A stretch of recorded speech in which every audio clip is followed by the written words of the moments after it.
BCS পরীক্ষার ইংরেজি নিয়ে ভাবছেন, চলুন এর সেরা কৌশলগুলো ঝটপট দেখে নেওয়া যাক। ইংরেজিতে কিন্তু মোট 200 নম্বর, মানে এই একটা অংশই সাফল্যের ব্যবধান গড়ে দিতে পারে।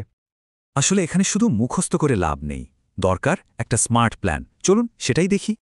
মূলত 3টা জিনিস দেখতে হবে: গ্রামারের ফাউন্ডেশন, স্মার্ট ভোক্যাবুলারি, আর কিভাবে ভালো নম্বর তোলা যায় রচনায়। গ্রামারের কিছু কমন ভুলে কিন্তু অনেক নম্বর কাটা যায়। চলুন দেখি কিভাবে সেগুলো চট করে ধরা যায়। এখানে সময়ের ব্যাপারটা খেয়াল করলেই হবে, কাজটা কি শেষ নাকি এখনও চলছে, এটাই হলো আসল পার্থক্য। এটা কিন্তু একটা ক্লাসিক ভুল। বিটুইন একটা প্রেপোজিশন, তাই এর পরে অবজেক্ট মি বসবে, আই নয়। এই শব্দগুলো দেখতে প্লুরালের মতো লাগলেও এদের সাথে ভার্ব কিন্তু সবসময় সিঙ্গুলার হয়, যেমন ইচ ক্যান্ডিডেট হ্যাজ। আচ্ছা, গ্রামার তো গেল, এবার ভোক্যাবুলারি। এটা কিন্তু শুধু শব্দ মুখস্থ করা নয়, বরং শব্দের প্যাটার্ন বোঝা।